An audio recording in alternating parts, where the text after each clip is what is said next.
안녕하세요. 책을 읽고 있는 아저씨입니다. 까라마조프가의 형제들인데요.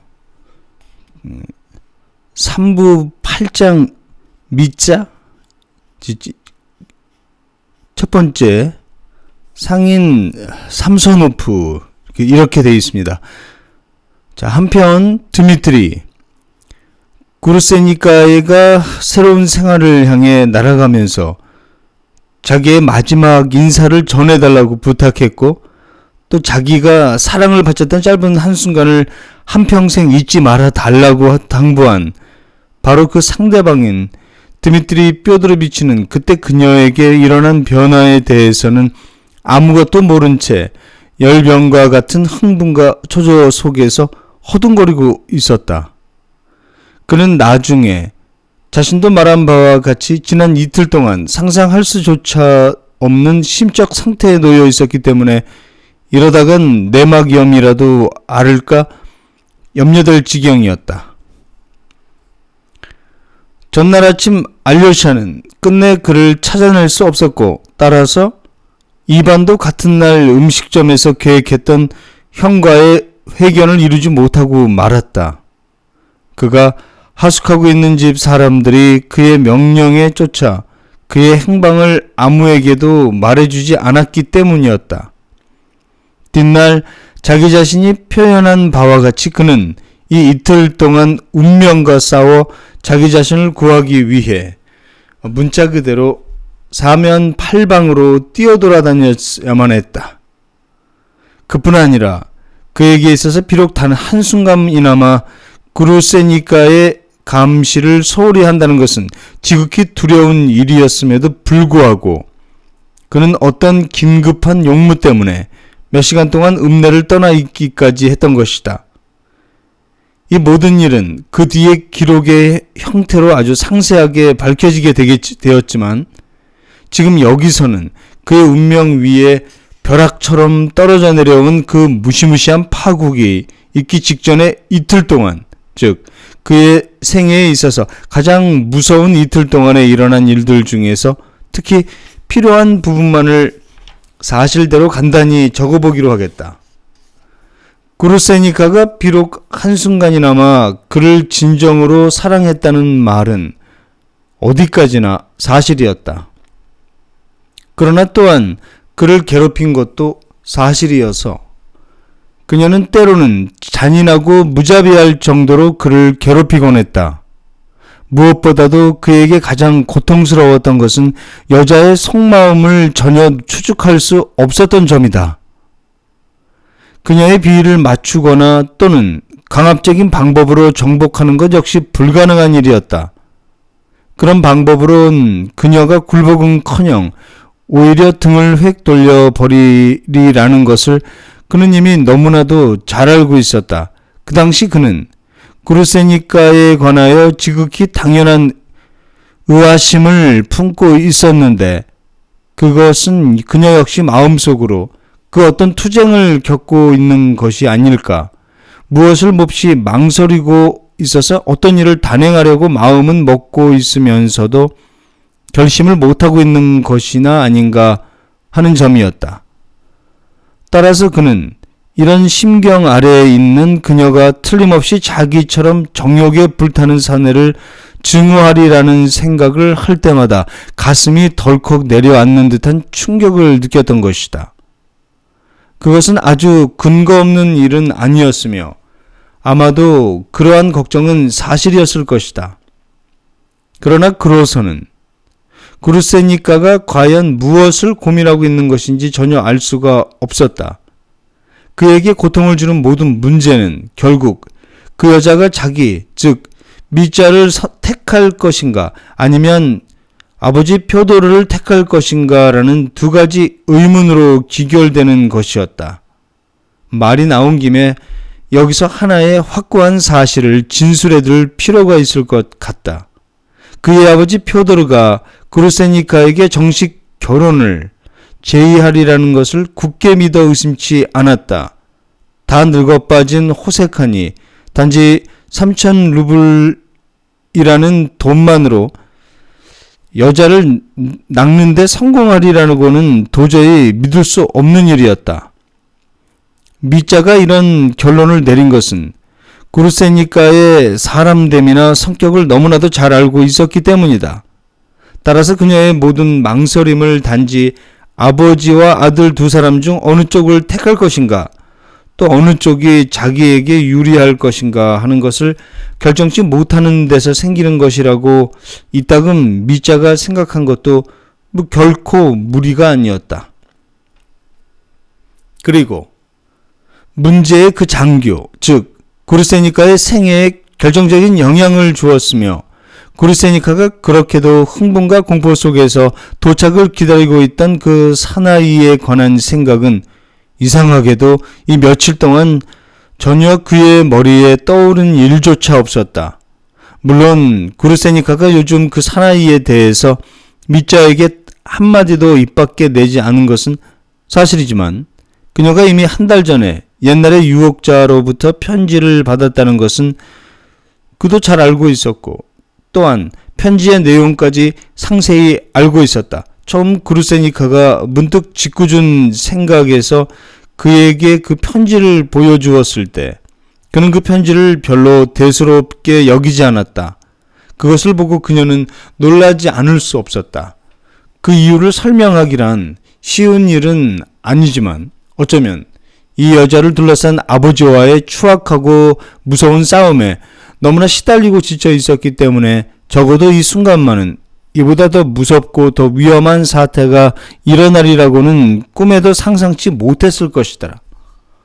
때문에 그는 5년 동안이나 자취를 감추고 있다가 돌연 어디선가 뛰쳐나온 사나이의 존재 따위는 아예 거들떠 보려고도 하지 않았다. 더욱이 그 사나이가 가까운 시일에 나타나리라고는 도저히 생각할 수도 없는 일이었다. 뿐만 아니라 미자가 보았던 그 장교의 첫 번째 편지에는 이 새로운 경쟁자가 찾아올 가능성에 대해서는 극히 막연하게만 암시되어 있었던 것이다.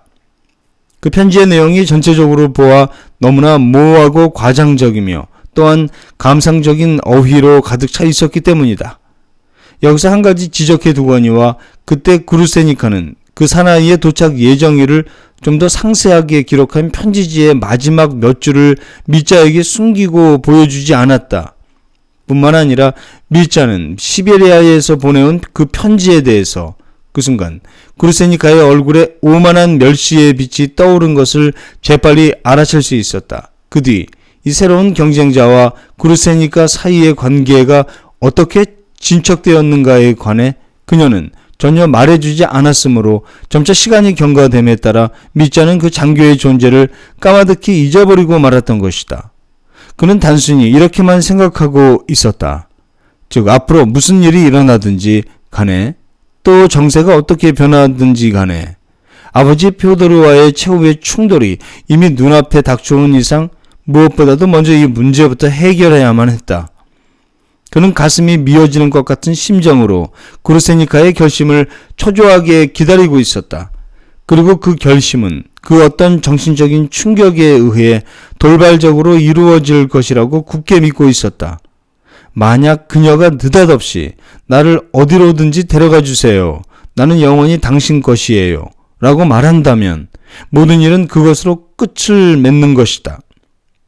그땐 얼른 그녀의 손을 붙잡고 이 세상 끝으로 데려갈 것이다. 그렇다. 될 수 있는 대로 빨리, 될 수 있는 대로 멀리 데리고 가야 한다. 비록 이 세상 끝까지는 못 갈지언정 러시아의 끝이라도 데리고 가서 거기서 그 여자와 결혼을 하는 것이다. 그리하여 이곳 사람이나 그곳 사람이나 아니 그 밖에 어느 누구도 그들에 관해서는 알지 못하도록 남몰래 둘이서만 살기로 하자. 그때야말로 아주 새로운 생활이 시작될 것이리라. 그는 이렇게 전혀 다른 갱생된 생활, 떳떳한 새 생활을 감격과 함께 끊임없이 공상해왔다. 그는 끊임없이 이러한 부활과 갱생을 갈망하고 있었다. 처음에 자기 자신이 원해서 빠져들어간 더러운 타락의 구렁에 이제는 견딜 수 없을 만큼 고통을 느끼게 되었으므로 그도 역시 이러한 처지에 놓인 대부분의 사람들과 마찬가지로 무엇보다도 살고 있는 고장을 바꾸는데 소망을 걸고 있었던 것이다. 이따위 인간들만 없다면, 이따위 환경만 아니라면, 이따위 저주스러운 고장에서 떠나갈 수만 있다면 모든 것이 곧 갱생하여 새로운 인생의 길로 들어설 수 있으련만 이것이 바로 그의 희망이었고 동경이었다. 그러나 이런 모든 일은 두 개의 경우 중 한 가지에 불과한 것으로서 문제가 행복한 해결을 보게 될 때에야 비로소 가능한 것이었다. 이와는 다른 또 하나의 해결, 또 하나의 무서운 결과를 예상할 수도 있는 것이다. 만약 그녀가 돌연 자, 어서 나가주세요. 나는 방금 당신의 아버지 표도르와 의논하여 그이와 결혼하기로 했으니까 이제 당신 따윈 필요 없어요. 라고 말한다면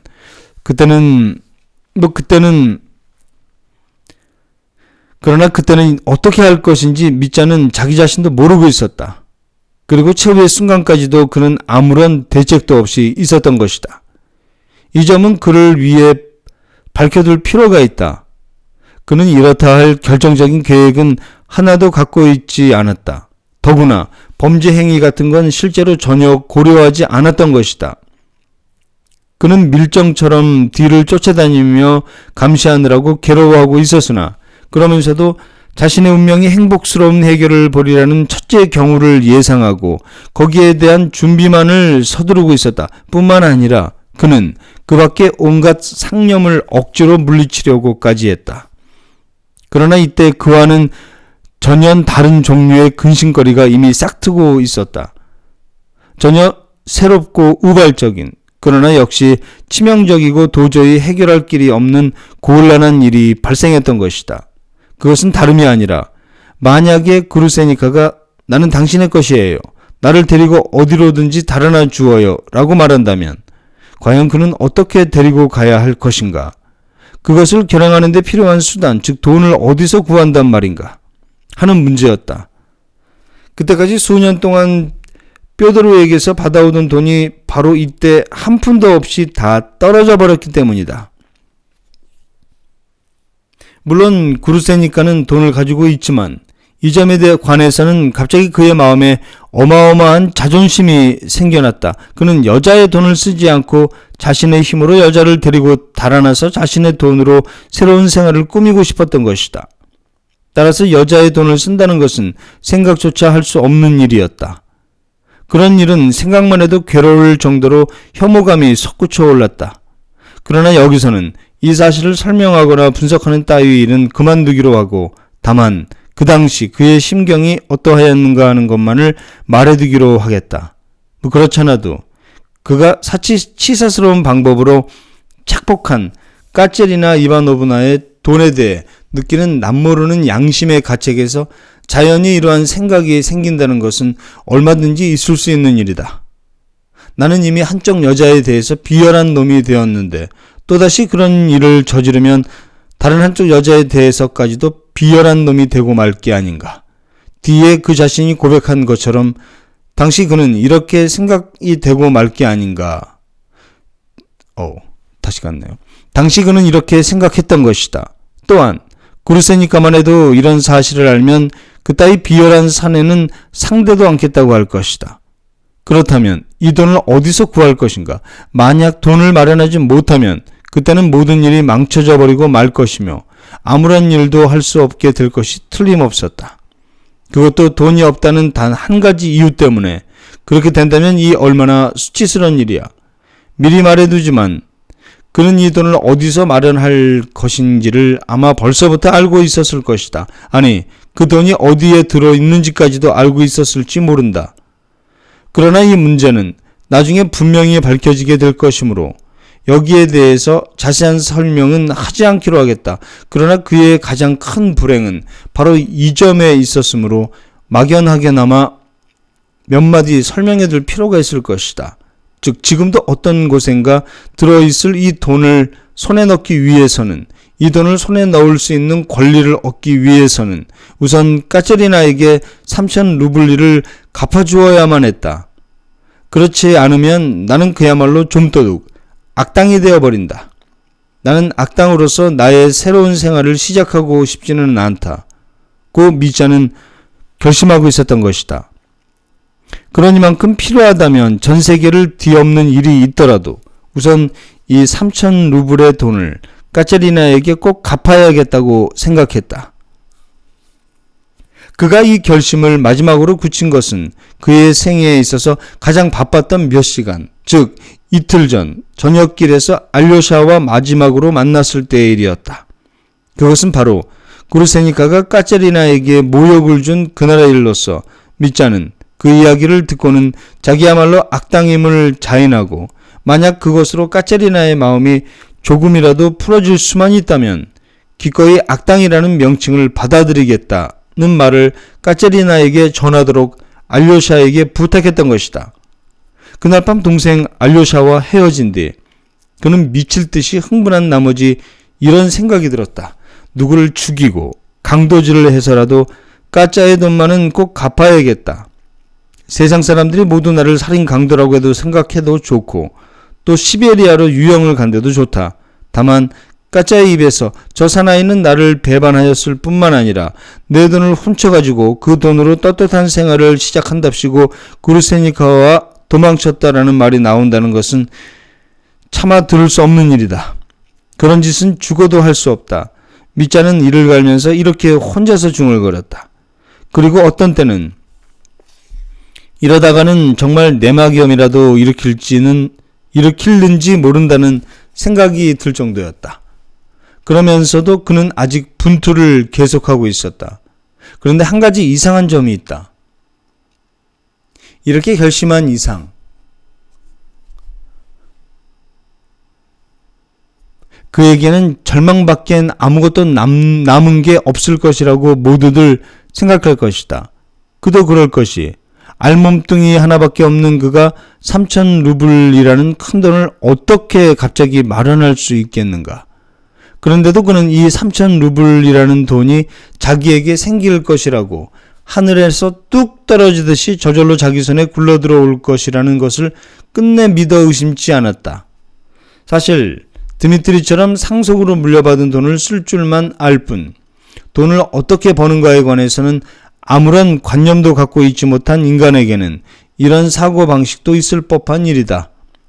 이틀 전 알료샤와 헤어진 뒤부터 그의 머릿속에는 터무니없는 망상의 회오리 바람이 일어나 모든 생각을 뒤죽박죽 만들어 놓고 말았던 것이다. 이리하여 그는 더할 나위 없이 무모한 일에 착수하게 된 것이다. 그러나 이러한 경우에 놓인 드미트리 같은 인간에게는 도저히 불가능한 꿈같은 계획도 가장 실질적인 일같이 보일 뿐만 아니라 쉽사리 성공할 것 같이 생각되는 것인지도 모른다. 그는 문득 구르세니카의 보호자격인 상인 삼소노프를 찾아가서 어떤 계획을 제시하고 그 계획을 담보로 하여 한꺼번에 필요한 금액을 끌어내리라 결심을 했다. 그는 이 계획의 상업적 가치를 조금도 의심치 않았다. 단지 저쪽에서 이 계획을 그냥 상업적인 견지에서 생각하지 않을 경우 과연 자기의 이 엉뚱한 행동을 어떻게 볼 것인가 하는 점만이 약간 불안스러울 따름이었다. 밑자는 이 상인의 얼굴은 알고 있었지만 아직 가까이 사귀어 본 적도 없었고 서로 말을 주고받은 일도 없었다. 그러나 그는 무엇 때문인지 이미 오래전부터 만약 구르세니카가 믿음직한 남자와 결혼하여 떳떳한 생활을 하고 싶다고 한다면 이제 죽음을 눈앞에 둔 이 늙은 장사치도 결코 반대는 하지 않으리라는 신념을 마음속에 품고 있었다. 아니, 반대하기는커녕 오히려 그것을 바라고 있을지도 모르며 기회만 오면 자진하여 조력을 아끼지 않을지도 모른다고 그는 믿고 있었다. 무슨 소문을 듣고서 그러는 것인지 아니면 구르세니카의 입에서 흘러나오는 말을 듣고 그렇게 추측하게 되었는지 어쨌든 밑자는 이 노인이 구르세니카를 위하여 붙인 뼈도르 파블로비치보다는 자기를 택할 것을 바라고 있다는 결론까지 내렸던 것이다. 이 이야기를 읽는 대부분의 독자는 이런 조력을 계산에 넣고서 자기가 반한 여자를 그 보호자의 손에서 빼앗으려고 계획하고 있는 드미트리의 행동을 지나치게 야비하고 난폭한 것이라고 느낄는지도 모른다. 그러나 나는 여기서 이런 사실만은 말할 수 있다. 그것은 밑자가 볼 때 구르세니카의 과거 생활을 무한한 동정의 눈초리로 보고 있었다. 그러므로 일단 구르세니카가 나는 당신을 사랑해요, 나와 결혼해 주세요 라고 말을 입 밖에 내기만 한다면 그 순간으로부터 그녀는 곧 새로운 구르세니카로 변하고 드미트리 자신도 새로운 인간으로 변하여 모든 악행과 손을 끊고 오로지 선행만을 일삼으며 서로의 죄를 용서하고 전혀 새로운 생활을 시작할 수 있을 것이라는 공상에 스스로의 정열을 불태우고 있었다. 드미트리는 쿠지마 삼소노프에 관해서 구르세니카의 타락했던 생활을 변화시키는데 숙명적인 영향을 준 인물로 보고 있었다. 그러나 구르세니카는 이 노인을 한 번도 사랑한 적이 없었을 뿐더러 노인 역시 지금은 과거의 사람이 되어 사내구실을 다한 형편이므로 말하자면 지금은 전혀 존재하지 않은 것이나 다름이 없다고 그는 생각했다. 더욱이 미자는 이 노인을 절대로 위험한 인간으로는 생각할 수가 없었다. 왜냐하면 이고장 사람이면 누구나 모르는 사람이 없듯이 이 노인은 병든 폐인에 지나지 않았고 구르세니카에 대해서도 이제는 아버지와도 같은 관계를 지속할 뿐 결코 이전과 같은 위치에 있는 것이 아니기 때문이다. 더구나 그것은 이미 오래전부터의 일로서 이럭저럭 1년 이상이나 된다. 물론 그렇다고는 하지만 미자의 이러한 행동에는 지나치게 순진한 면이 다분히 있었다. 사실 그는 여러 가지 결점이 있기는 했지만 몹시 순진하고 단순한 사내였다. 이런 순진성 때문에 미자는 다음과 같은 단정을 내렸던 것이다. 즉, 늙은 쿠지마 삼소노프는 지금 저승으로 떠날 날을 앞두고 자기 자신과 구르세니카와의 과거를 진심으로 뉘우치고 있다. 따라서 구르세니카에게 이제 절대로 해를 주지 않는 이 노인 이상으로 친절한 친구인 동시에 보호자가 될 만한 사람은 하나도 없는 셈이다. 라고. 알료샤와 들판에서 만나 이야기하고 난 뒤 미자는 그날 밤 거의 한잠도 이루지 못했으나 다음날 아침 10시쯤에는 삼소노프의 집을 찾아가서 하인에게 자기가 찾아왔다는 것을 전해달라고 말했다. 이 집은 굉장히 크고 음침한 낡은 2층 집이었는데 마당에는 여러 채의 작은 건물과 바깥의 등이 널려 있었다. 아래층에는 이미 처자를 거느린 두 아들과 그의 늙은 누이 동생 그리고 아직 출가하지 않은 그의 딸들이 살고 있었다. 자, 일단은 미자 부분이었는데요. 까라마조프가의 형제들 중에서 읽어봤습니다. 지금까지 책을 읽고 있는 아저씨였습니다. 감사합니다.